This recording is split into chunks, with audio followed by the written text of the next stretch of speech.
चलिए तो आज हम खोरठा निबंध के एक नए चैप्टर जिसका नाम है प्रेमचंद्र साहित्य के सामाजिक सैर से रस्ताएं योगदान। मतलब प्रेमचंद्र का हम लोग जानते हैं मुंशी प्रेमचंद्र। ठीक है, तो मुंशी प्रेमचंद्र का भारतीय साहित्य और समाज में उनका क्या योगदान रहा, ठीक है, उसके बारे में बी एन औदार साहब इस चैप्टर में पूरा डिटेल में लिखे हुए हैं। और ये चैप्टर जो है खोरठा निबंध का सबसे लंबा चैप्टर है। ठीक है, टोटल 18-19 पेज हैं। तो ये एक वीडियो में तो इसको कंप्लीट कर पाना मुश्किल है। ठीक है, तो हम देखते हैं इसको कितना वीडियो में कंप्लीट कर पाते हैं, 1, 2 या 3 वीडियो में। ठीक, तो चलिए शुरू करते हैं और देखते हैं कि इसमें मतलब चूंकि हम जानते हैं जो मुंशी प्रेमचंद्र है, उनके अनेक उपन्यास भी हैं। ठीक है, अनेक कहानियाँ भी है, अनेक नाटक भी हैं इनके। ठीक है, कविताएं इनकी शायद बहुत कम है, ना के बराबर है। ठीक है, लेकिन नाटक और उपन्यास के इनका काफ़ी ज़्यादा है। तो कौन कौन से इनके उपन्यास हैं, हर एक उपन्यास के बारे में, जो इम्पोर्टेंट उपन्यास है उनके बारे में इस चैप्टर में काफ़ी डिटेल में वर्णन भी किया गया है। ठीक, तो एक एक करके हम एक एक लाइन इसका पढ़ेंगे, ध्यान से देखिएगा आप लोग। तो हिंदी उर्दू साहित्यिक आकाश से एगो ध्रुव तारा सन 1901 ईस्वी से 1936 ईस्वी मांझा मांझी उगल हल, जेकर आलो हिंदी साहित्य और हिंदुस्तानी समाजे नाय बिचकुन गोटे दुनियाक साहित्य और समाजे आलो भेलक।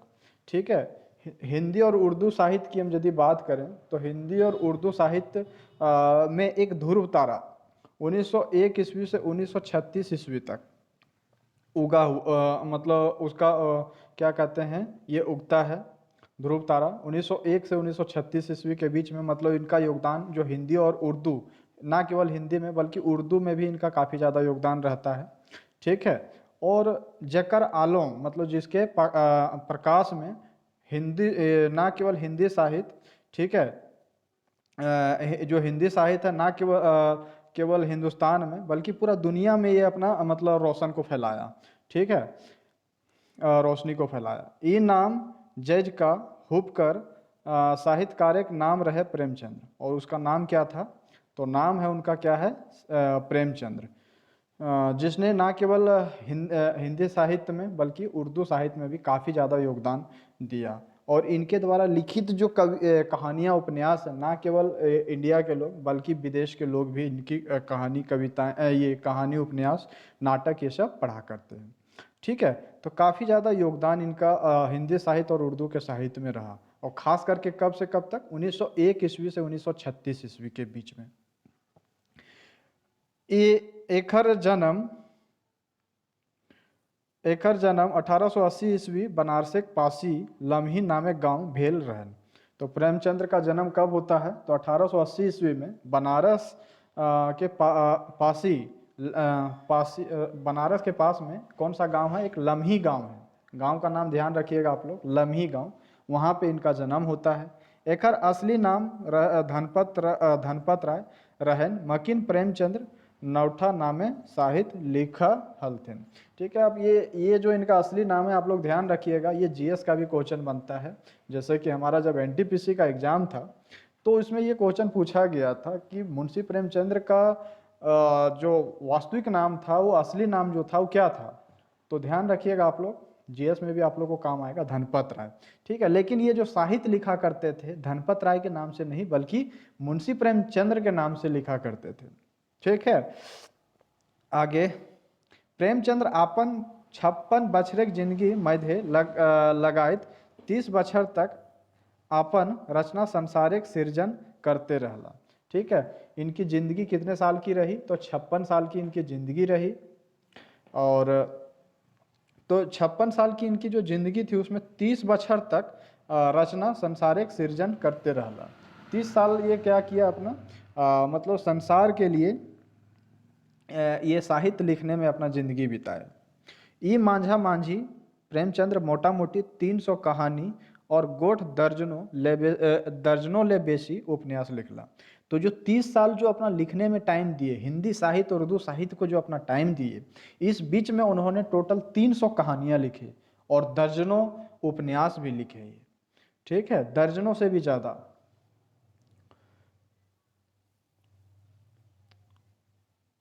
आगे, प्रेमचंद्र हिंदी साहित्यिक भारतेंदु जुगले शुरू करके छायावाद जुगे निंझौती तक साहित्य के सामाजिक सैर सैरस्ता लगौला। ठीक है, इसमें कहा जा रहा है कि जो प्रेमचंद्र है, ठीक है, जैसे हम लोग जानते हैं कि हिंदी साहित्य जो है उनको कई युगों में बांटा गया है। तो एक होता है भारतेंदु भारतेंदु युग होता है। भारतेंदु युग जब खत्म होता है उसके बाद छायावाद होता है शुरू। छायावाद जब शुरू खत्म होता है तो प्रगतिवाद शुरू होता है। तो यहाँ पे वही बोल रहा है कि जो प्रेमचंद्र जो है ये कब से कहानियां, मतलब अपना ये कहानियां उपन्यास ये सब लिखना शुरू करते हैं जब भारतेंदु युग खत्म होता है। ठीक है, भारतेंदु युग आप लोगों को ध्यान रहना चाहिए कि भारतेंदु युग लगभग 1850 से 1900 ईस्वी तक चलता है। 1900 से 1935 3600 तक 1936 तक लगभग छायावाद चलता है, और छायावाद फिर 1936 के बाद से शुरू होता है। जब छायावाद समाप्त होता है उसके बाद प्रगतिवाद शुरू होता है। तो आप लोग ये ध्यान रखिएगा। तो यही पे यहाँ पे बोल रहा है कि प्रेमचंद्र जो अपना मतलब रचना शुरू करते हैं लिखने के लिए, भारतेंदु युग जब खत्म होने भारतेंदु युग जब शुरू होता है, ठीक है, एक मिनट, ठीक है, तो भारतेंदु युग से ये मतलब लिखना शुरू करते हैं। और कब तक लिखते हैं? जब तक छायावाद का लगभग मतलब समाप्ति ना हो जाता है। तो लगभग मतलब छायावाद की समाप्ति तक ये अपना रचना मतलब जारी रखते हैं।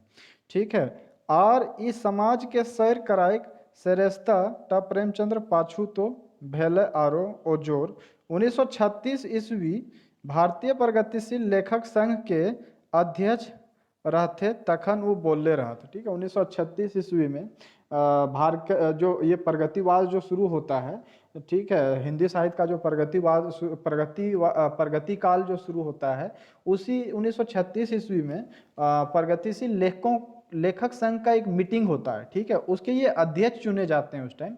और उस मीटिंग में क्या ये बोलते हैं, हमने जिस युग को पार किया है उसे जीवन से कोई मतलब नहीं था। ठीक है, मतलब हमने जिस युग को पार किया है, मतलब ये किस युग की बात करना चाहते हैं? ये छायावाद की मेनली बात करना चाहते हैं कि हमने जिस युग को पार किया है उसे जीवन से कोई मतलब नहीं था। इसीलिए यही कारण है कि 1900 मतलब ये जो छायावाद का जो टाइम पीरियड है, अन्य काल की हम यदि बात करें या अन्य युग की बात करें तो उसकी तुलना में ये काफ़ी छोटा पीरियड रहता है। लगभग मेरे ख्याल से ये 15-20 साल का टाइम पीरियड इसका रहता है। 15-20 साल में ये जो छायावाद होता है खत्म हो जाता है। ठीक है, तो आगे यहाँ से देखते हैं। हमारे साहित्यकार कल्पना की एक सृष्टि खड़ी करके उसमें मनमानी तिलस्म बांधा करते थे। कहानी कहानी है, जीवन जीवन है, दोनों परस्पर विरोधी वस्तुएं समझी जाती थी। ठीक है, ये मतलब अपने भाषण में जो अध्यक्षता जब कर रहे थे तो उस अध्यक्षता वाले भाषण में ये लाइन इतना बोलते हैं। आगे, प्रेमचंद्र जे तिलस्मी कथा कहानी जैसन खाम ख्याली और मन ही मन गुड़ चिरा खाए के सपना के खत्म करके छायावादी झिंग फुलिया मलक मारा सरग बिंधा साहित्यिक पाता पाती सामाजिक आया कथा कहानी साहित्य के सृष्टि करला। इसमें ये प्रेमचंद्र मतलब लेखक साहब जो वी.एन. अवधार साहब हैं, ये कहना चाह रहे हैं कि प्रेमचंद्र जो अपने जो रचनाएं वो किए हुए हैं, ठीक है, उन रचनाओं में जैसे इनके पहले क्या होता था, जो रचनाएं किया जाता था उसमें ख्याली पुलाव मतलब काल्पनिक चीज़ों पे ज़्यादा जोर दिया जाता था। जो चीज़ें रियल में एग्जिस्ट करती नहीं थी, बस काल्पनिक चीज़ें लिखा जाया करता था। तो प्रेमचंद उन चीज़ों से दूर हटते हैं। ठीक है, उन चीज़ों को छोड़ करके जो रियलिटी है, जो रियल चीज एग्जिस्ट करता है, उस पर इन्होंने क्या किया, ज़्यादा जोर दिया। और उन चीज़ों को, सामाजिक चीज़ों को, जो यथार्थ चीज़ें हैं, ठीक है, यथार्थ मतलब जो होता है रियल चीज़ें हैं समाज में जो एग्जिस्ट करती है, उन चीज़ों पे इन्होंने ज़्यादा जोर दिया प्रेमचंद्र ने। ठीक है, चलिए आगे देखते हैं। प्रेमचंद्र तखनेक सरग विधा ढड़नच मतलब कि सामती और झिंग फुलिया सिमर फुलिया दुइयों किस्म के साहित्यिक धारा के उलट के सामाजिक आया बात यथार्थवाद के सब दिन लाए साहित्य के वर्णनिक विषय बनौला। ठीक है, मतलब प्रेमचंद्र जो है अपनी रचनाओं में मेन मुद्दा किसको बनाया, सामाजिक मुद्दा को सब मेन सब्जेक्ट बनाया, मेन टॉपिक बनाया। ठीक है, यथार्थवाद पे ज़्यादा जोर दिया और उन्हीं का वर्णन करके वो हिंदी साहित्य में कहानियाँ को लिखना शुरू किया। ठीक है, प्रेमचंद्र जी ऐसन हुबगर साहित्यकार हल थे जे सबले पहले साहित्य के मानुषिक जिंदगी मुहामुही डंडौला और साहित्य के मानुषिक जिंदगी लाए बनौला। प्रेमचंद्र एक मतलब पहला योग्य साहित्यकार थे जिन्होंने क्या किया, हिंदी साहित्य को या साहित्य को मनुष्य की जिंदगी का एक इम्पोर्टेंट पार्ट बनाया। ठीक है, मतलब ऐसी ऐसी रचनाएं वो लिखा करते थे जिसको पढ़ करके मनुष्य को क्या हो जाता था, उन रचनाओं से लगाव हो जाता था। ठीक है, और जब रचनाओं से लगाव होने लगा तो फिर साहित्य से लगाव होने लगा। तो ये शुरुआत जो है मुंशी प्रेमचंद्र जी के द्वारा ही किया गया। कथा कथा कहनी गुलेन के मानुषिक जिंदगी तार से सिए तूने खूंटे एगो बड़का चाइल शुरू करला और सै चाइल के प्रेमचंद्र पैछल गुआ साहित्यकार गुलेन माई धोय के आरो चमकैला।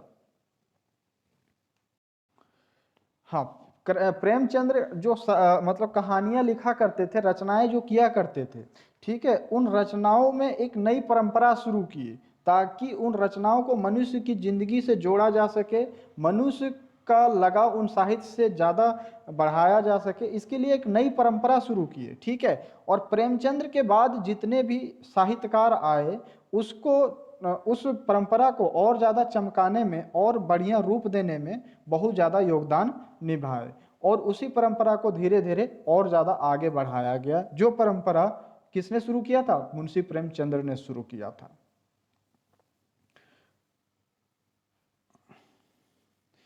ई तो आया बात है कि भारत गांव डिहेक देश है। ये तो हमें भी पता है कि भारत जो है कैसा देश है, गांव का देश है। और यहाँ पे लगभग 70 से 75 या 75% जो आदमी है वो कहाँ पे निवास करती है, गांव में। हिया 75% आदमी गाँव में बसा मरा हथिन। ठीक है, यहाँ झारखंड हमारा जो इंडिया है वो कैसा है, या भारत जो है हमारा कैसा है, गांव का देश है। 75% यहाँ की आबादी जो है गांव में निवास करती है। जैसे हम यदि झारखंड की ही बात करें तो झारखंड में कितनी परसेंट आबादी गांव में निवास करती है, तो 76% आबादी, और मात्र 24% ही आबादी जो है वो शहरों में निवास करा करती है। ठीक है, तो इंडिया में भी ओवरऑल यही परसेंटेज चलता है, लगभग 75%, 3:1 का रेशियो है। ठीक है, गोटे भारतीय साहित्यकार मध्य प्रेमचंद्र जी सबले पहिल गांविक जिंदगी के और गांविक समस्या गुलेन के साहित्यिक वर्णन विषय बनौला। ठीक है, तो प्रेमचंद जैसे अधिकतर आबादी कहाँ पे रह रही है, गांव में। तो आपको यदि किसी भी फील्ड में मतलब प्रसिद्धि पाना है या यदि अपने आप को ज़्यादा हाईलाइट करना है तो उस क्षेत्र को पकड़ना पड़ेगा जिस क्षेत्र में लोग ज़्यादा रहते हैं या जिस क्षेत्र में ज़्यादा इंटरेस्टेड हैं। ठीक है, तो मुंशी प्रेमचंद्र ने भी अपने आप को हिंदी साहित्य में अपना योगदान, बढ़िया योगदान देने के लिए, अपने आप का अपना एक अच्छा जगह बनाने के लिए इसने किस टॉपिक को ज़्यादा मतलब उठाया, तो गांव के लोगों की ज़िंदगी के बारे में, उनकी समस्याओं के बारे में मतलब टॉपिक बनाया और उनके बारे में कहानियाँ लिखना शुरू किया। ठीक है, भारतीय छोटे छोटे गांव और शहर गुलेन बैसल मॉडल शोषक और शोषित गुलेन ने मध्य रैम के प्रेमचंद्र जी तकनीक जिंदगी आया बात के पकड़ला बुझला। ठीक है, तो गांव में जो लोग रह रहे थे उस टाइम, ठीक है, जैसे ये मतलब इनका युग तब चल रहा था, ये तब रचनाएं कर रहे थे जब देश हमारा आज़ाद नहीं हुआ था। उस टाइम अंग्रेजों का शासन था हमारे यहाँ पे, और अंग्रेजों का शासन था, ये भी एक गांव में ही निवास करते थे। तो वो देखते थे कि अंग्रेज किस टाइप से हमारे ऊपर शोषण कर रहे हैं, ठीक है, और हम जो भारतीय जनता हैं कैसे शोषित हो रहे हैं। तो वो आसपास के लोगों का मतलब स्थिति, कंडीशन देखते थे। ठीक है, शोषकों का कंडीशन देखते थे और शोषित लोगों का कंडीशन देखते थे। तो उन टॉपिक को ये पकड़ा और उनके बारे में इन्होंने वर्णन करना, अपने उपन्यास, अपने कहानियों में वर्णन करना शुरू किया। ठीक है, बंद कोठरी के भीतर बैस के प्रेमचंद्र जी अपन साहित्य संसारिक तानी भोरनी नाय बुनले रहत, प्रेमचंद्र जी ई बात के आपन मुँहे कहले रहत।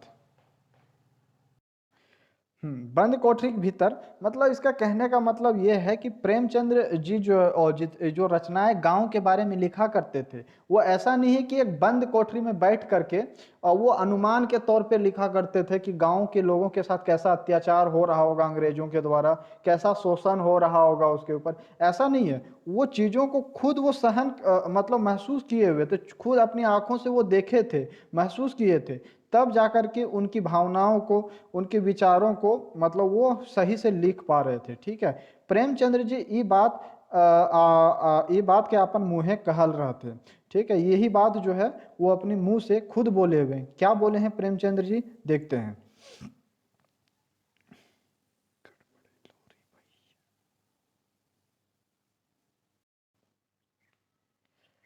क्या बोलते हैं इसके बारे में प्रेमचंद्र जी?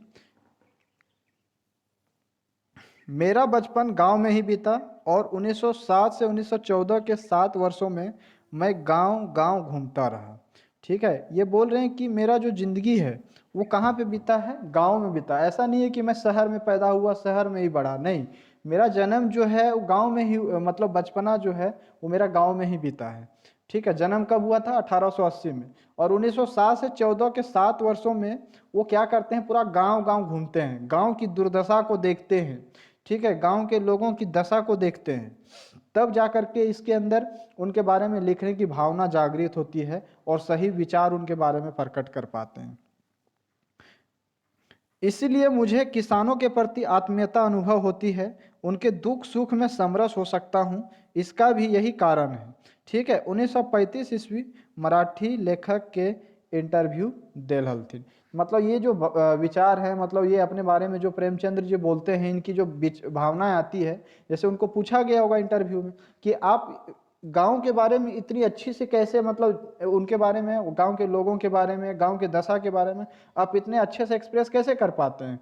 ठीक है, तो ये उन्होंने रीजन बताया कि मैं 7 साल जो है गांव गांव में घूमा, गांव के लोगों की दशा के बारे में मैंने करीब से जाना है, मैं किसानों के बारे में करीब से उनको देखा है हमने, तब जाकर के मैं इतनी अच्छे से लिख पाता हूँ। ठीक है, ये 1935 के एक इंटरव्यू में इन्होंने बोला था। समाज के सैर करेक सरेस्ताएं प्रेमचंद्र योगदान के बेस सिरे फरनवे फुरछावेल प्रेमचंद्र साहित्य के और ले पुथना तक जाने के दरकार है। एखर साहित्य के 3 खांधाए बांटल जाए पा रहे हैं। ठीक है, जो प्रेमचंद्र का जो साहित्य है उनको टोटल 3 भाग में बांटा गया है। कौन कौन से भाग में, मतलब समय के अकॉर्डिंग इनको बांटा गया है। तो पहला खंड जो है औसर्तिक कथा। ठीक है, औसर्तिक कथा ये कब से कब तक है, तो 1907 से लेकर के 1920 ईस्वी तक। ठीक है, जो पहला पार्ट है 1907 ईस्वी से 1920 ईस्वी तक, ये कौन सा टाइम पीरियड है इनका, कौन सा पहला पार्ट जो है औसर्तिक कथा।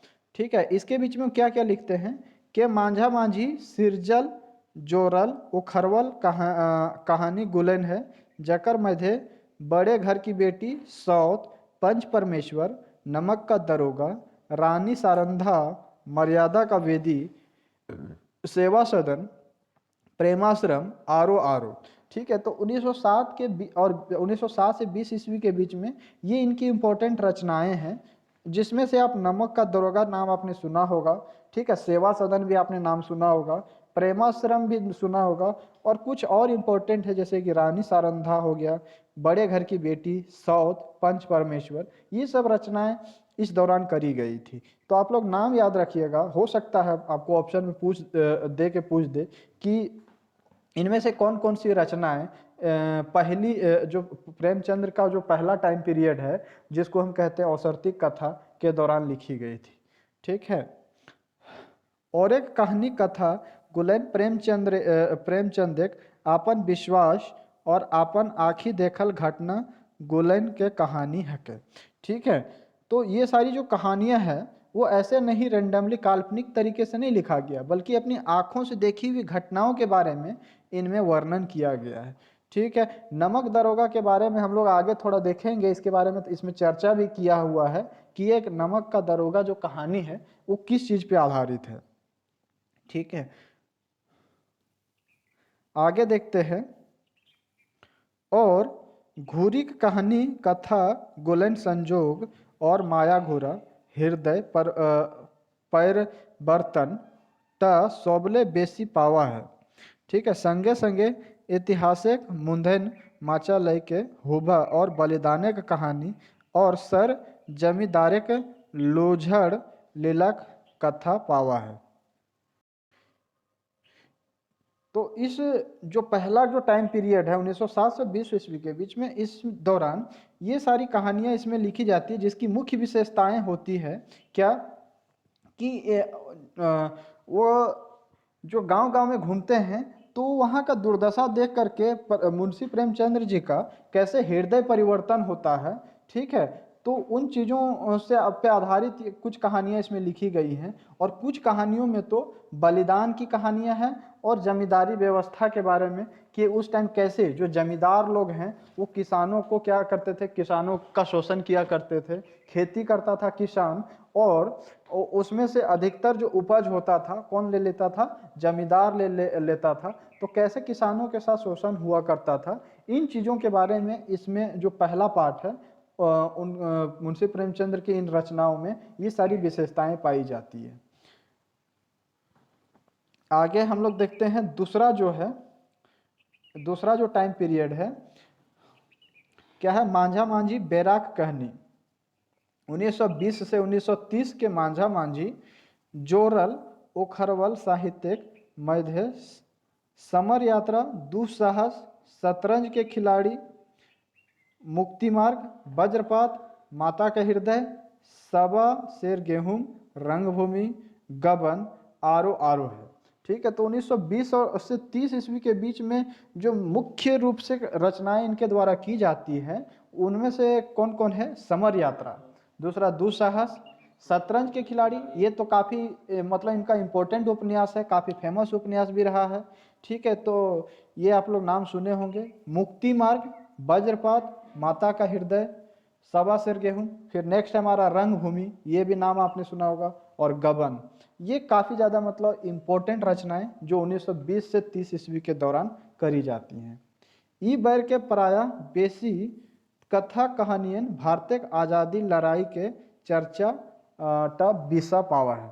तो इस दौरान जो 1920 से 30 की रचनाएं हैं, अधिकतर रचनाएं किस चीज़ पे आधारित हैं, तो देश की आज़ादी से संबंधित हैं।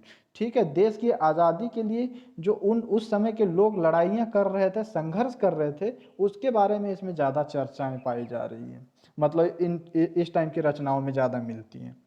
ई घड़ी की कहानी और उपन्यास गुलय ने गांधी बाबा काम करा घाम गारा, ठीक है, क्रमवादी सिद्धांत, ठीक है, और जीव न मारा अहिंसावादी सिद्धांत, जैसन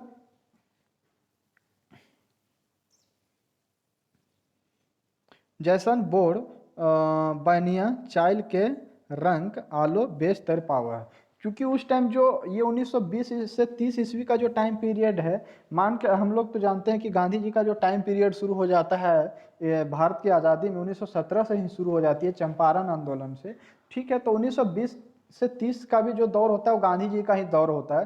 तो उस टाइम गांधी जी किस चीज़ पे ज़्यादा जोर दे रहे थे, कर्मवाद पे, मतलब कर्म पे ज़्यादा, कि कर्म करो, ठीक है, कर्म करो और शरीर का पसीना निकालो। दूसरी बात, अहिंसावादी के सिद्धांत पे वो ज़्यादा जोर दे रहे थे।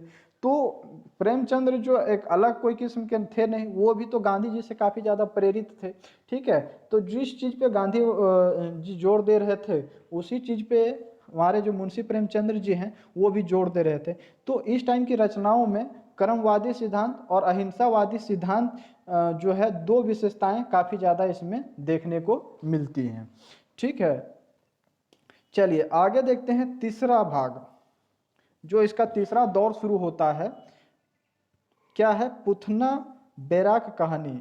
और ये कब से का टाइम पीरियड इनका शुरू होता है, 1930 से 1936 ईस्वी। मांझा मांझी लेखल कथा कहानी गुलेन प्रेमचंद्र साहित्यिक पुथना कहा है पूस की रात। ठीक है, इस दौरान जो रचनाएं इनके द्वारा की जाती है उसमें मुख्य रचनाएं कौन कौन सी है, पूस की रात, कफन, नशा, अलग अलग योझा, गोदान, मंगलसूत्र, आरो आरो रत्न। तो मेनली इसमें जो इम्पोर्टेंट है वो कौन सा है? कफन है, गोदान है, मंगलसूत्र है। ठीक है, ये सारी इम्पोर्टेंट रचनाएं इस दौरान करी जाती 1930 से 1936 के टाइम में। तो हमने 3 टाइम पीरियड प्रेमचंद्र जी के साहित्य में लेखन के बारे में देख लिया हमने। पहला जो टाइम पीरियड था कब से कब तक था? 1907 से 1920 तक। दूसरा टाइम पीरियड जो रहता है 1920 से 30 तक, और तीसरा जो है 1930 से 1936 तक। ठीक, और इस टाइम जो मतलब रचनाएं इनके द्वारा की जाती है उनमें किस टाइप की विशेषताएं हैं तो देखते हैं। ई घड़ी कथा कहानियां ई बात साफ साफ फुरछाई जा है कि प्रेमचंद्र जी मोह टूट गेल रहे। ठीक है, इनका मोह माया से पूरी तरह से मतलब भरोसा जो है बिल्कुल ही खत्म हो गया था। कोई मोह माया इनको मतलब किसी चीज में ना मोह ना माया रह गया था। ठीक है, दोसर भाव है ई घड़ी रचना के ओखर शुरू बा और पढ़े विश्वास के टूटे की कहानी कहल जाए। मतलब इसमें ऐसा मतलब इनकी इस टाइम की जो कहानियां हैं उनको पढ़ के ऐसा लगता है कि उनका है ना जो बहुत लोगों से क्या है विश्वास टूट गया, खत्म हो गया। ठीक है, सारा चीज से मोह माया सब कुछ अब खत्म हो गया था। जैसे होता है ना कि अब जिंदगी लगता है पूरी तरह से ये हार चुके हैं। तो इस टाइप की विशेषताएं इनकी कहानियों में अब देखने को मिलता है लास्ट लास्ट में। ठीक है, चलिए आगे हम लोग देखते हैं। प्रेमचंद्र के यह बदलाव के देख के रामविलास शर्मा जी प्रेमचंद्र और उनका युग नामक अपन रचना ई भावे कहल है। प्रेमचंद्र बहुत सी असंगतियों के बीच से गुजरते हुए क्रांतिकारी यथार्थवाद की तरफ आ रहे थे। ठीक है, तो प्रेमचंद्र का जो पूरा मतलब रचनाओं का अध्ययन करने के बाद जो क्या क्या नाम है रामविलास शर्मा, वो एक बुक लिखते हैं। ठीक है, बुक का नाम क्या है? प्रेमचंद्र और उनका युग। और उसमें वो क्या लिखते हैं कि प्रेमचंद्र जो है ना वो बहुत सारी असंगतियों से मतलब गुजरे।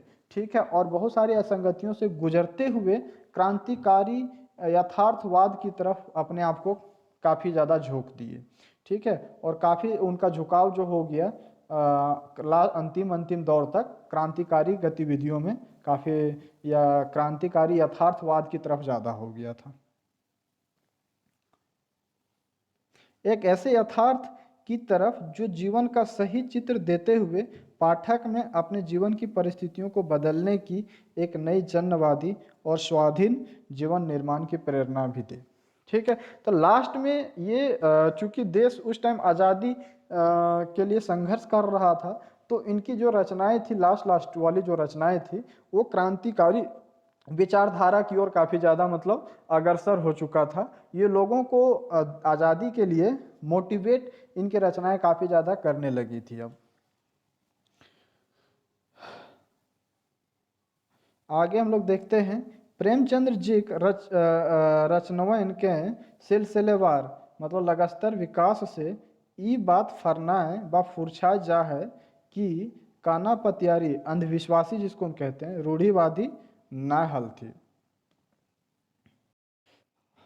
यदि आप प्रेमचंद्र की रचनाओं का क्या करेंगे, एक सिलसिलेवार ढंग से अध्ययन करेंगे, ठीक है, तो उनकी रचनाओं में किसी भी रचना में ऐसा देखने को नहीं मिलेगा या किसी भी रचना को पढ़ के आपको नहीं लगेगा कि जो प्रेमचंद्र जी जो थे वो अंधविश्वासी टाइप के व्यक्ति थे या रूढ़िवादी टाइप के या परंपरावादी हम लोग जिसको कह सकते हैं। ऐसा नहीं है कि मतलब कोई पुरानी परंपरा चलते आ रहा है तो प्रेमचंद्र जी भी उसी को बढ़ावा दे रहे हैं, उस टाइप के वो आदमी बिल्कुल नहीं थे।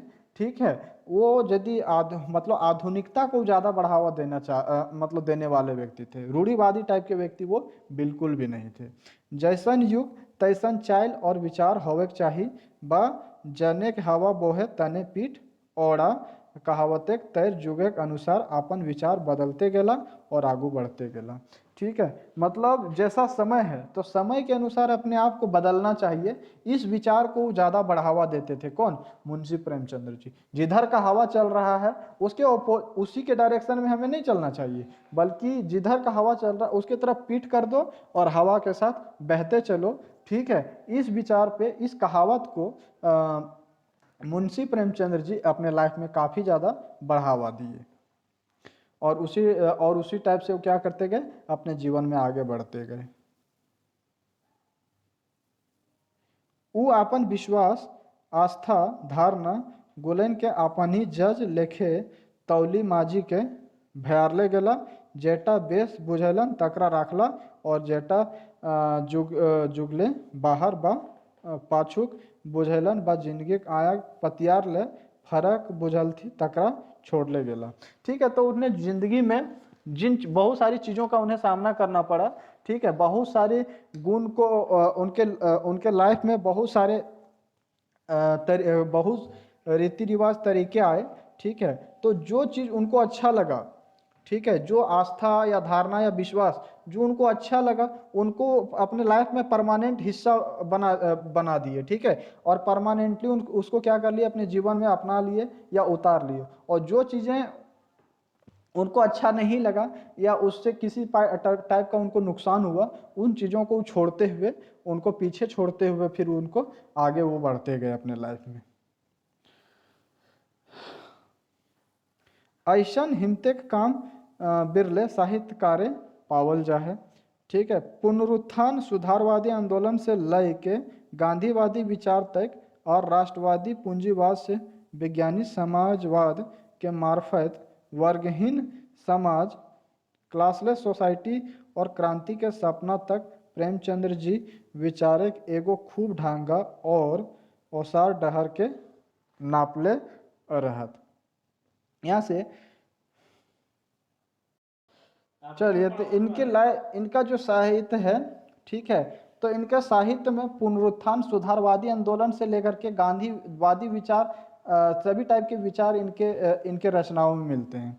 राष्ट्रीय पूंजीवादी से लेकर के विज्ञानी समाजवाद, ये सब इनकी विचारधाराएं इनके रचनाओं में मिलेंगी आपको।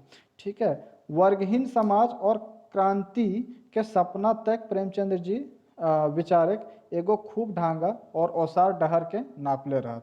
ठीक है, और यह विचारक यात्रा ट रचनाउक यात्रा रहन। चलिए आगे। प्रेमचंद्र जी शुरू घरिक कहानियन के गोछ, या जिसको हम संकलन कहते हैं, के नाम सोजे वतन रहे। प्रेमचंद्र जी का जो शुरू का जो कहानी था, ठीक है, शुरू के कहानियों का जो संकलन था, उसका नाम था सोजे वतन। ठीक है, तो आप लोग ध्यान रखिएगा कि जो प्रेमचंद्र की जो स्टार्टिंग में जो कहानियां उन्होंने लिखा था, उसको जो एक जगह संकलित करके कलेक्ट करके एक जो टाइटल दिया, उसका नाम था सोजे वतन। ई गोच के कहानी गुलन भारतीय स्वतंत्रता के हथियावे बा पावे चेष्टा के बड़ी रोमांटिक बा भावे भोरल बखान पावा। ठीक है, तो ये जो सोजे वतन है, इसमें क्या लिखा जाता है कि भारतीय स्वतंत्रता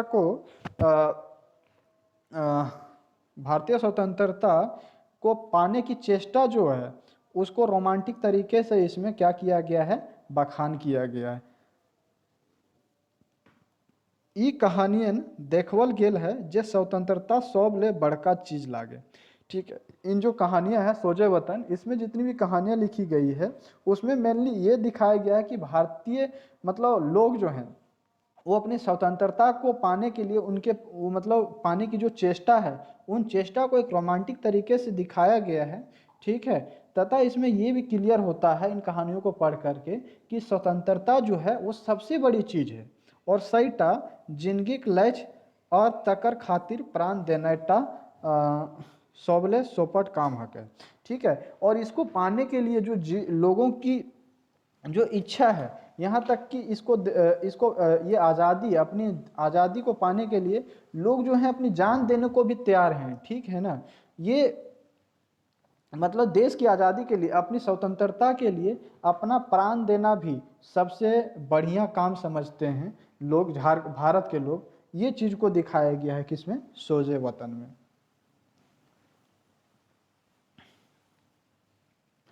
सुसंतरता या स्वतंत्रता अपन जिंदगी ले बोड़ और तकर खातिर जिंदगी सब जिनिस त्याग देना जिंदगी असली माने बुझल जाहल। मतलब उस टाइम जब देश हमारा आज़ाद नहीं हुआ था, तो उस टाइम जो लोग थे, यहाँ तक कि हम लोग देखे कि जब गांधी जी कई बार झारखंड आए तो लोग कैसे कैसे मतलब चंदा कर करके गांधी जी चूंकि गांधी जी से सभी लोगों को, झारखंड के सभी वासियों को उम्मीदें थी कि कोई आज़ादी दिला सकता है तो एक गांधी जी। ठीक है, तो गांधी जी को कहाँ कहाँ से कैसे अपना सामान बेच करके वो मतलब चंदा जमा करके कोई 400 का गठरी दे रहा है, कोई 500 का गठरी दे रहा है, ऐसे ताकि हमें किसी ना किसी तरीके से देश को आज़ादी मिले। तो यही यहाँ पे इसमें दिखाया गया है इन सोजे वतन में कि भारत के लोग कैसे आज़ादी पाने के लिए अपना सब कुछ बेचने को तैयार थे। ठीक है, अपना सब चीज का त्याग करने के लिए वो तैयार थे, लेकिन हाँ बस हमें आज़ादी मिल जाए, बस यही उम्मीद उनको थी और यही उनकी इच्छा थी। और आज़ादी पाने के लिए अपना सब कुछ त्याग करना, अपना जान तक का न्यौछावर करना, वो अपना सबसे बड़ा धर्म समझते थे। ई किताब मतलब कि सोजे वतन के देख के तखनेक अंग्रेज सरकार, ठीक है, ये सोजे वतन बुक को जब अंग्रेजी सरकार पढ़ती है, ठीक है, तो उसमें क्या होती है, अंग्रेज सरकार थरथराई गेल रहे, मतलब ऐसा मतलब क्रांतिकारी विचारधारा वाला किताब को पढ़ करके अंग्रेजी सरकार की भी हालत क्या हो जाती है, खराब हो जाती है। हमीरपुर एक उत्तर प्रदेश अंग्रेज कलेक्टर वो किताब के होली जराय देल रहे और खिसाई के कहल रहे, खैर मनाओ कि मुगल सल्तनत में नहीं हो वरना हाथ काट लिए जाते तुम्हारे। ठीक है, तो ये बुक जो था उस टाइम सोजे वतन, उस टाइम अंग्रेजी सरकार पढ़े, ठीक है, जो भी वहाँ उस टाइम गवर्नर या अंग्रेज अधिकारी उस टाइम था, वो किताबों को पढ़ा। ठीक है, उस टाइम जो अंग्रेजी कलेक्टर किताब को पढ़ा और उसको होली के मतलब जलवा दिया। और उन्होंने प्रेमचंद्र को ये धमकी भरी मतलब लाइन बोला कि खैर मनाओ तुम कि तुम मुगल सल्तनत काल में नहीं, मुगल या सल्तनत काल में तुम नहीं हो। यदि उस टाइम रहते और ऐसी क्रांतिकारी विचारधारा वाले तुम किताब लिखते तो तुम्हारे हाथ काट दिए जाते या फिर तुम्हें मृत्यु की भी सजा दे दी जाती। ठीक है, ऐसा मतलब कह करके वो जो किताबें थी सारी सोजे वतन नाम की, वो सारी किताबों को जला दिया गया। प्रेमचंद्र जी अपन साहित्य के सृजन आया दुनिया के देख के कर ले रहा। ठीक है, प्रेमचंद्र जी जो अपने मतलब साहित्य में जो सृजन किए हुए हैं, रचनाएं किए हुए हैं, वो दुनिया को देख के किए हुए, वो काल्पनिक चीज नहीं किए हुए हैं।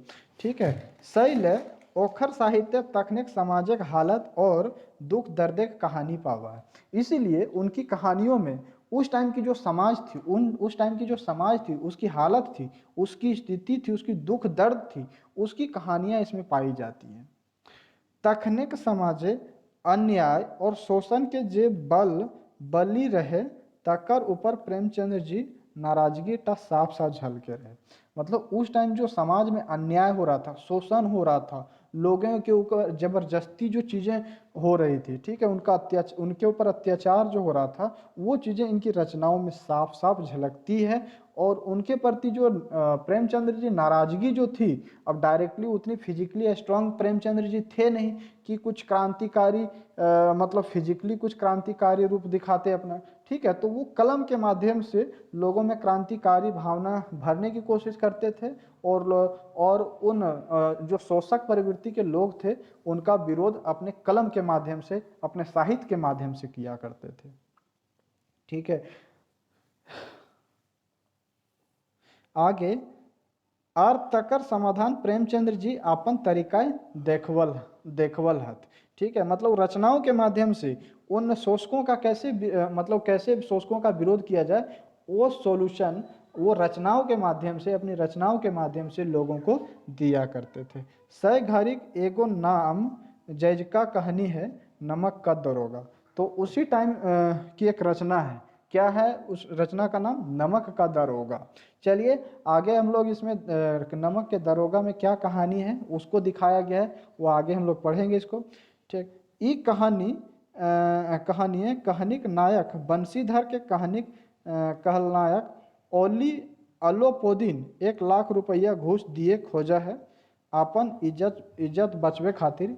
की ले कि अलोपुद्दीन एगो बड़का जोरगर बहबही वाला ठेकेदार रहे।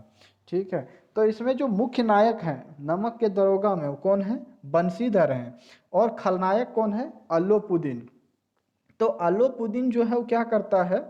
अल्लोपुदीन 1 लाख घूस देना चाहता है। क्यों घूस देना चाहता है? वो अपना इज्जत बचाने के लिए। इज्जत क्यों बचाने के लिए? आखिर में उसका क्या गलती क्या था? तो वो गलती था कि एक ठेकेदार है वो, है, और ठेकेदार रहे और उन नमक के कारोबार लोकाय चौराय के करह अलग। तो ये क्या था? अलोपुद्दीन जो था एक ठेकेदार था और वो नमक का कारोबार जो है लुका छुपी करके वो करता था। और इसमें जो नायक है, नायक का आप लोग नाम याद रखिएगा, बंशीधर। तखन नमक बड़ी महंगा जिनिस रहे। ठीक है, उस टाइम गांधी जी भी हम लोग जानते हैं कि नमक कानून को तोड़े थे। कब? साबरमती दांडी यात्रा जो किए थे। ठीक है, तो नमक जो था आज भी बहुत इंपॉर्टेंट चीज़ है, भले महंगा नहीं है, लेकिन उस टाइम जो है नमक काफ़ी महंगा चीज हुआ करता था, महंगा वस्तु हुआ करता था। मकिन बंशीधर वो 1 लाख रुपया घूस के नजरों उठाए के न देखलक। ठीक है, तो जो अल्लोपुदीन था 1 लाख रुपया घूस दे रहा था अपना इज्जत बचाने के लिए। किसको? बंशीधर को। ठीक है, तो वो बंशीधर जो है 1 लाख रुपया घूस लेना तो दूर, उसको नज़र उठा करके भी नहीं देखा। और अल्लोपुदीन के हाथे के हथकड़ी पिंधाई के कचहरी भेज दिले।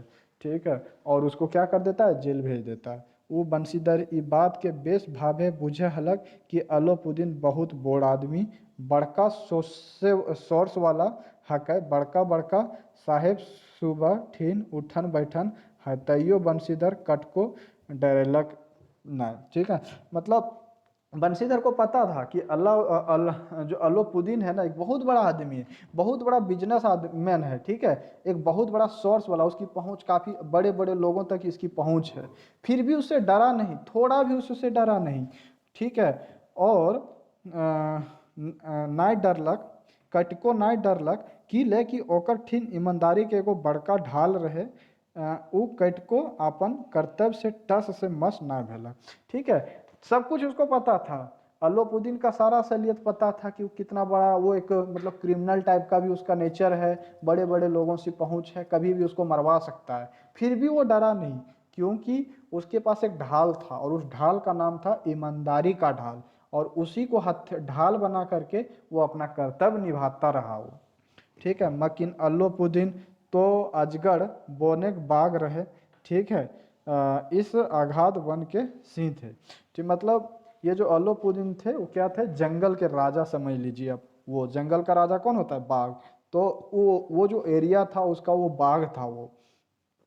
ठीक, अब बड़का बड़का आला अफसर ओकर भगत, वकील मुख्तार ओकर हुकुम बजवैया, अमला चवला ओकर नौकर चाकर, और चपरासी तपरासी तो ओकर बिन दामेक गुलाम हलथे। धनक बोले उ की ना कर रहा है।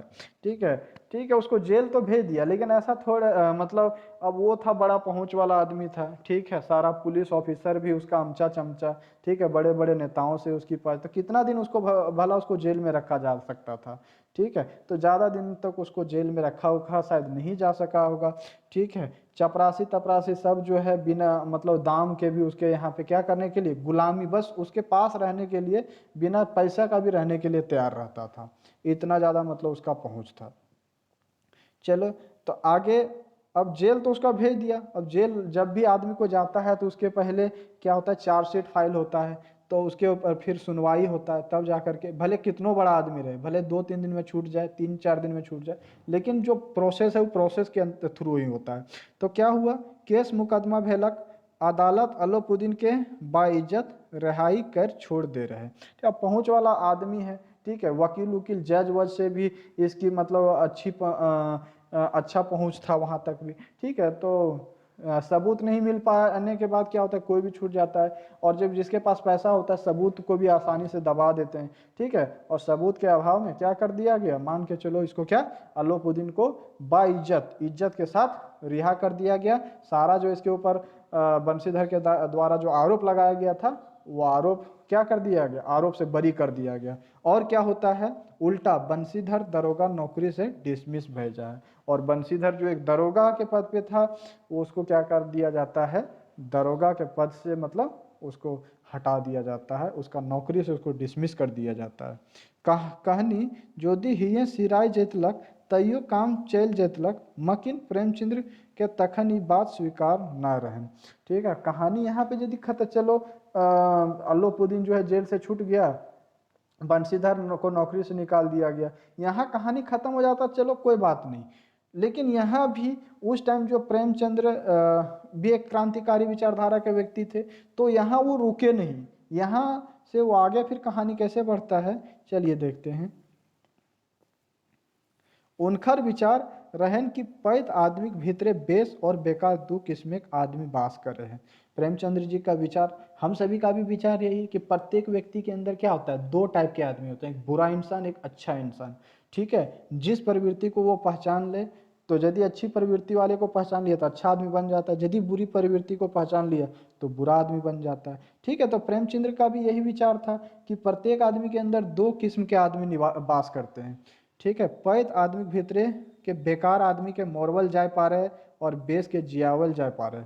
ठीक है, एकरा उ कह हल थे हृदय परिवर्तन। ठीक है, चेंज ऑफ हार्ट। और यदि आप मतलब क्या करते हो, यदि आप बुरा, आपके अंदर का जो बुरा इंसान है, आप उसको मार करके आप अपने अंदर की अच्छाई को मतलब जिता देते हो, तो उसी को हम क्या कहते हैं, चेंज ऑफ हार्ट, हृदय परिवर्तन कहते हैं हम उसको। ठीक है, मतलब आप एक अच्छा इंसान बन जाते हो आप। ठीक है, लोगों की भलाई पे आप ज़्यादा जोर देते हो, लोगों को कष्ट पीड़ा देना अब मतलब आपको अच्छा नहीं लगता है, तो इसी को हम क्या कहते हैं, हृदय परिवर्तन कहते हैं। ठीक है, तो आगे प्रेमचंद्र जी के हृदय परिवर्तन में कूटपाट अटू पतियार रहन सुपट टान रहन ई पतियार टा ओखर मने गांधी जी के चलते बैठ गेल रहन। ठीक है, तो ये मतलब ये जो हृदय परिवर्तन प्रेमचंद्र जी के अंदर आता है, वो किसके कारण आता है, तो गांधी जी के कारण आता है। गांधी जी हृदय परिवर्तन पर बड़ी जोर दे हल्थी तक ने। अब उस टाइम गांधी जी का जो दौर था पूरा इंडिया में, ठीक है, तो बहुत सारे लोग इससे गांधी जी से मोटिवेट हो रहे थे, तो प्रेमचंद्र जी उससे अछूता नहीं रह पाए, उनका भी हृदय परिवर्तन गांधी जी के कारण हुआ। सै लागिन प्रेमचंद्र जी पतियार रहन कि बेकारे के ऊपर बेस के जीत संभव, विजय संभव है।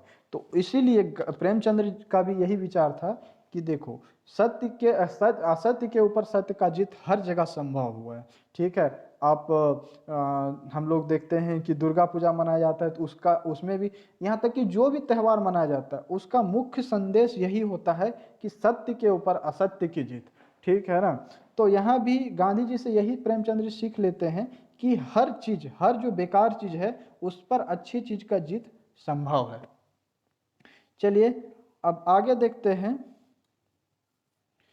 और यह विश्वास के चलते नमक का दरोगा कहानी वो अलाउद्दीन के बंशीधर ठिन भेज दे हथिन। ठीक है, और कहा अल्लाह मतलब, और इसमें इसी कहानी में फिर क्या करते हैं, कहानी अलाउद्दीन के बंशीधर ठिन भेज दो हथिन। किसके पास भेजते हैं, बंशीधर के पास। किसको, अलाउद्दीन को। अलाउद्दीन बंशीधर के ईमानदारी के बखान करा है। अलाउद्दीन जो है वो क्या करता है, बंशीधर के ईमानदारी का मतलब क्या करता है, व्याख्या करता है, मतलब वर्णन करता है, ओकर इज्जत करा है, और बंशीधर के आपन मैनेजर बहाल कर दे है। ठीक है, मतलब यहीं पे उसका दिखाता है कि नौकरी से तो भले उसको निकाल दिया गया, लेकिन इसमें फिर कहानी में प्रेमचंद्र जी लिखते हैं कि अलाउद्दीन का भी हृदय परिवर्तन होता है, और हृदय परिवर्तन होता है तो वो जो बंशीधर है उसकी ईमानदारी से काफ़ी ज़्यादा प्रभावित होते हैं, और उसको अपना क्या करते हैं, मैनेजर नियुक्त कर देते हैं। मैंने एक ईमानदारी के इनाम बंशीधर के मिला है। ठीक है, ईमानदारी करोगे भैया तो कहीं ना कहीं आपको उसका परिणाम, अच्छा रिजल्ट जरूर देखने को मिलेगा। ठीक है, तो honesty is the best policy, ये डायलॉग आप लोग हमेशा याद रखिएगा। ठीक है, कहीं भी आप किसी को 1-2 रुपये ठगने की कोशिश मत कीजिएगा। कोई भी भ्रष्टाचार करने की, भले आप कितना बड़ा ऑफिसर बन जाए, कोशिश कीजिएगा कि आप लोग भी भ्रष्टाचार ना करें।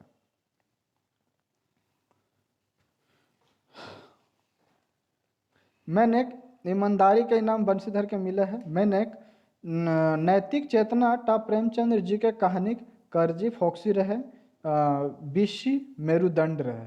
ठीक है, तो प्रेमचंद्र की जो रचना का जो मेन मतलब मेरुदंड, जैसे हम बैकबोन कहते हैं ना, हमारे शरीर का जो बैकबोन है, ठीक है, हमारा जो मेरुदंड होता है, हम उसी के बदौलत हम खड़ा हो पाते हैं, ठीक है, हम चल पाते हैं, भूल पाते हैं।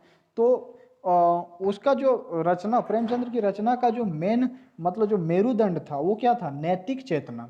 ठीक है, नैतिक चेतना ही उनकी रचनाओं का मुख्य विशेषता था। एतने ना ई नैतिक मूल्य व नैतिक चेतना ता ओखर जिंदगी अनसित रहे। ठीक है, मतलब उनकी रचना, ये जो नैतिक चेतना था उनकी रचनाओं का मुख्य विशेषता नहीं था, उनकी जिंदगी का भी एक इम्पोर्टेंट हिस्सा था, इम्पोर्टेंट उसका मतलब गुण था। शैल नैतिक चोना ऊपर ओखर इतना भारी टान रहे। ठीक है, इसीलिए मतलब इस पे उनका काफ़ी ज़्यादा विश्वास था कि कोन्हो न कोन्हो रकम आपन कहनी उपन्यासे ओटाई के विजय बनावे हलथिन। ठीक है, वो चूंकि नैतिक चेतना जो था उसकी जिंदगी का मतलब उसके जीवन का मुख्य हिस्सा था। ठीक है, उनका मुख्य विशेषता था, इसीलिए ये जो नैतिक चेतना वाली जो विशेषता है उनकी रचनाओं में हमें देखने को मिलता है, और हर हर उपन्यास, हर रचना में ये विशेषता उनका देखने को मिलता है। ई भावे प्रेमचंद्र जी एगो आदर्श समाज के रचना कर हथिन, और मतलब इसमें क्या करते हैं, वो एक आदर्श समाज की, ठीक है, आइडियल सोसाइटी की वो रचना करते हैं। ओखर आदर्श सृष्टि की रहे एकर जवाब प्रेमचंद्र जी मुहे ई भावे है। ठीक है, मतलब एक आदर्श समाज की रचना करते हैं, लेकिन आदर्श समाज का क्या मतलब है वो प्रेमचंद्र जी उसका खुद वर्णन कैसे करते हैं, चलिए देखते हैं क्या बोलते हैं एक आदर्श सोसाइटी के बारे में। प्रेमचंद्र जी बोलते हैं कि आप जिस प्रकार से कह रहे हैं उसके अनुसार मेरी सृष्टि में जमींदार रहेगा ही नहीं। ठीक है, धीरे धीरे उसका हृदय परिवर्तन करके किसान के पास सारी जमीन का अधिकार आ जाएगा। मतलब प्रेमचंद्र जी एक ऐसी आदर्श सोसाइटी की स्थापना करना चाहते हैं जिसमें वो कहते हैं कि मैं एक ऐसा आदर्श समाज की रचना करना चाहता हूं जिसमें कोई जमींदार नहीं होगा। ठीक है, जमींदार क्यों, कौन होता है? जो जमीन का मालिक होता है। ठीक है, और किसान उसकी खेती करते हैं, और उसके बदले जितना उपज होता है उसका अधिकतर लगभग उस टाइम की बात है तो 70-80% जो उपज का होता था वो जमींदार को दे दिया करते थे, तो जिसके कारण किसान खेती करके भी अपना पेट पूरी तरह से नहीं भर पाते थे। तो वही इससे मतलब प्रेमचंद्र जी को काफ़ी मतलब ठेस पहुंचता था कि ये किसान जो है इतना मेहनत करके भी अपना पेट नहीं भर पाते हैं, उनकी दशा को देख करके काफ़ी बुरा लगता था इनको। ठीक है, तो वही चाहते हैं कि एक मैं ऐसा समाज का निर्माण करूं जिसमें कोई मतलब जमींदार हो ही ना, और सारी जमीनों का मालिक कौन बन जाए? किसान खुद बन जाए, और जितना उपज करे उस उपज का अधिकारी खुद खुद कौन हो? किसान हो। ठीक है, ऐसा आदर्श समाज निर्मित होना चाहिए। यह मेरा ध्येय समय समय पर उपन्यासों में व्यक्त हुआ है। वो ऐसा खुद लिखते हैं कि ऐसा समाज का निर्माण होना चाहिए, और ये मेरी जो विचार है ना, केवल विचार मेरे मन में नहीं है बल्कि मेरी रचनाओं, मेरी उपन्यासों में भी व्यक्त हुआ है। आप पढ़ेंगे तो आपको खुद पता चलेगा। महात्मा जी या महात्मा गांधी जी जिस प्रकार से कहते हैं कि उस प्रकार हृदय परिवर्तन पर मेरा जोर है, यह मेरा मत है कि जबरदस्ती से किसी प्रकार का परिवर्तन लाने की बजाय प्रेम से ही यह परिवर्तन होना चाहिए। ठीक है, गांधी जी उस टाइम चूंकि हृदय परिवर्तन पे ज़्यादा जोर दे रहे थे, अपने अंदर की बुराइयों को मारने पे ज़्यादा जोर दे रहे थे और अच्छाइयों को जिताने की जोर दे रहे थे, तो वही प्रेमचंद्र जी भी कहते हैं कि गांधी जी का जो ये विचार है हृदय परिवर्तन का, तो मेरा मत है कि किसी के अंदर जबरदस्ती कोई जोर मतलब कोई परिवर्तन नहीं लाना चाहिए। ठीक है, ना ही कोशिश हमें करना चाहिए। उसके अंदर जो परिवर्तन, तभी एक रियल परिवर्तन आएगा जब आप उसके अंदर वो परिवर्तन एक प्रेम से लाएंगे। ठीक है, आप प्रेम से कोई परिवर्तन लाइए, आप प्रेम से किसी को बदलने की कोशिश कीजिए, देखिए वो काफ़ी लॉन्ग लास्टिंग होगा, काफ़ी लंबे टाइम तक हो सकता है कि वो परिवर्तन, वो चेंज उसमें परमानेंटली उसमें फिट हो जाए। ठीक है, तो प्रेम से सब कुछ पॉसिबल है, हर परिवर्तन पॉसिबल है। इसीलिए जमींदार स्वयं ही जमीन पर से अपना अधिकार छोड़ दे तो झगड़ा कहाँ रहा। ठीक है, तो वही एक उस समाज का निर्माण करना चाहते हैं प्रेम से, ताकि किसान जो है खुद जमीन का मालिक बन जाए, और प्रेम से जो जमींदार है वो अपना जमीन का हक, ठीक है, वो किसको दे दे, पूरा किसानों के पास अपना अधिकार ट्रांसफर कर दे। ऐसे एक समाज का निर्माण करना चाहते हैं। इसी समाज को हम मतलब प्रेमचंद्र के नज़र में आदर्श समाज कहा जाएगा। ऐसने हृदय परिवर्तन एक विषय वाला प्रेमचंद्र जी के कहानी गुलेन एगो लेतार है। ये ऐसने हृदय परिवर्तन एक विषय वाला प्रेमचंद जी के कहानी के गुलेन एगो श्रृंखला है, मतलब हृदय परिवर्तन से संबंधित कहानियों का एक श्रृंखला है। किनका? प्रेमचंद्र जी का। ये कहानी गुलेन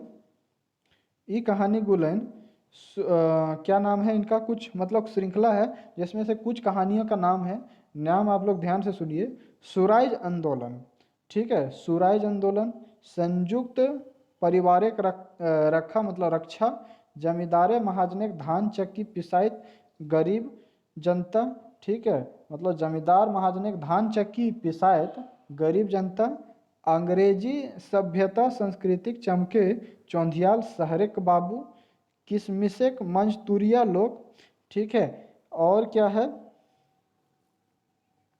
परमीन मतलब अछूत लोकेक हालत, हिंदू मुस्लिम सलमानेक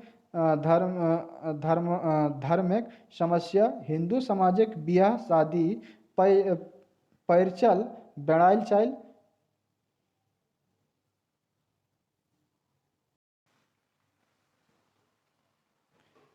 चाइल, ठीक है, आरो कते कते किस्में के समस्या की चर्चा करते करते आखिर में हृदय परिवर्तन तक पहुँचत और आचक्य सब समस्या सिरा जाए।